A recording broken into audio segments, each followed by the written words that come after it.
Now let's bring in the former House Speaker, Nancy Pelosi. Madam Speaker, thank you for joining us this morning. Happy New Year. Happy New Year to you.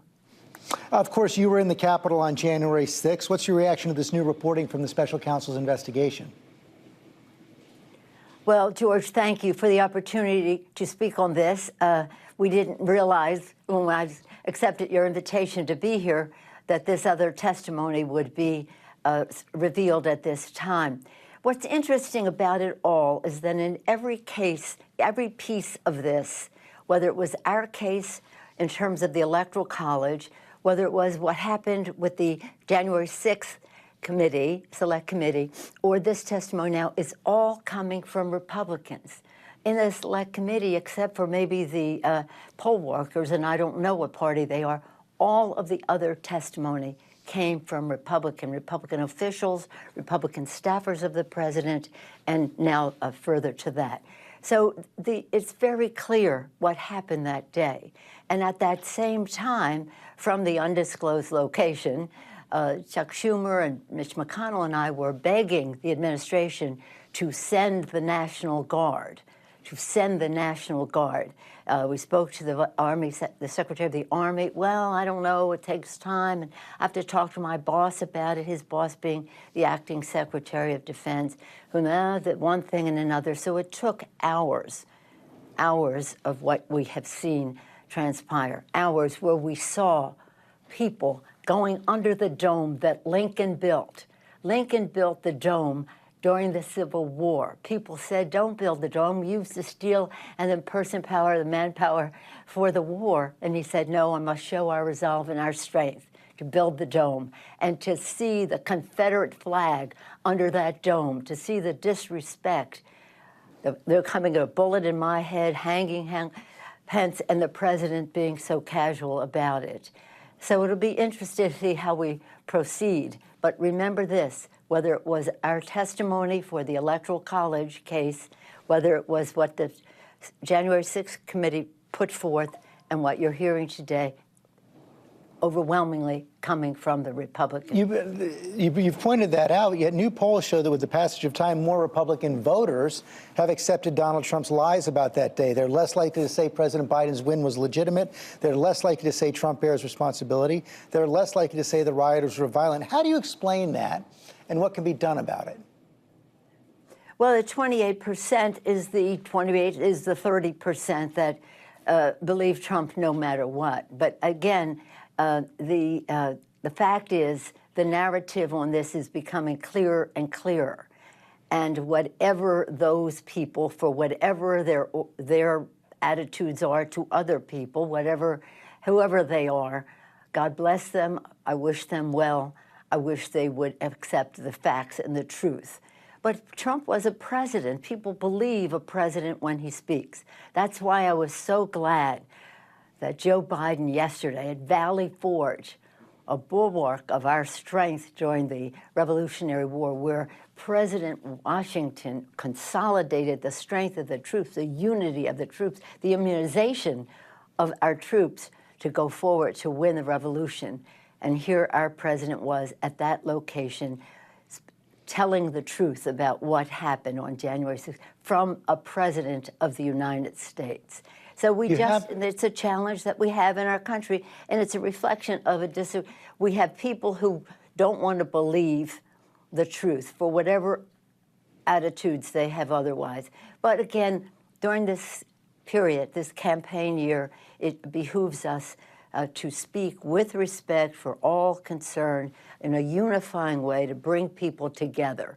But there is no way that anybody can think that that assault on the Constitution, on the day of that law says we're supposed to accept the certification of the Electoral College, the Congress, the caucus, the Congress, the Capitol, the Constitution. It cannot stand. He is not above the law, and it remains for the courts to settle that. That's not up to us. It's up to the courts to settle that. Yeah, of course, you have the trials that could take place with Jack Smith's investigation. You also have the Supreme Court taking up this challenge to President Trump on the 14th Amendment. Do you believe that Donald Trump engaged in insurrection? Yes, I think that he engaged in insurrection. I think that he incited an insurrection. And again, that he would not stop what was going on. As his own people said, this is your legacy. Smoke coming from the Capitol is your legacy. Yes, I do believe that. And it is a most unfortunate situation. Our founders knew that we could have a rogue president.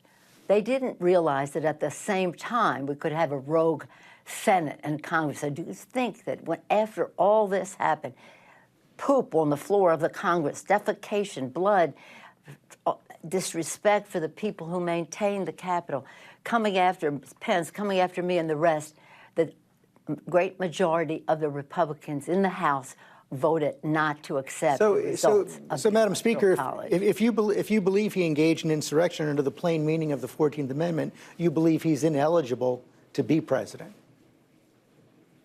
Those laws, those are up to the states. They have different laws from state to state. I don't think he should ever have been president. It's the Constitution. But nonetheless,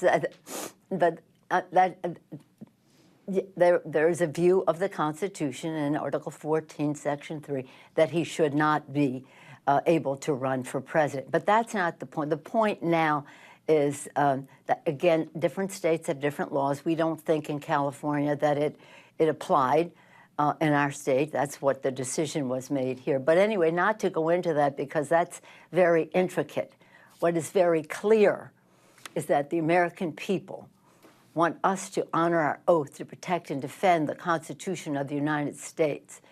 Being from Baltimore, I'm proud of the national anthem, and in it, it says, proof through the night that our flag was still there. We have to prove through this campaign in the night that our flag is still there with liberty and justice for all, and not have an acceptance of Confederate flags under Lincoln's dome, with a president sitting in the White House doing nothing to stop the violence, He talks about the big steal as he engages in the big lie.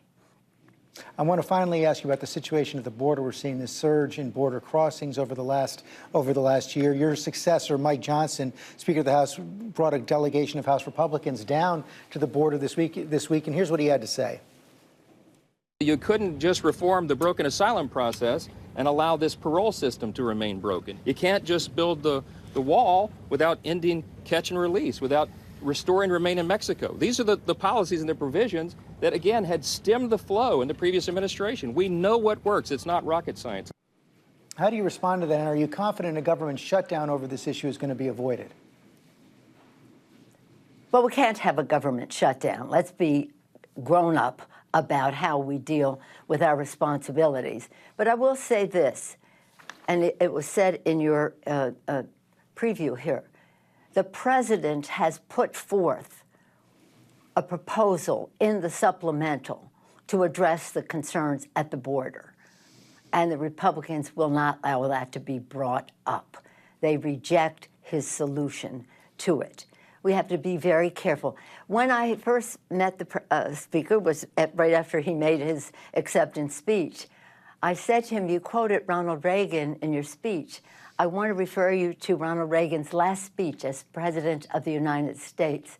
He said, I want to communicate a message to a country I love. He talked about the Statue of Liberty and the importance of immigration to our country.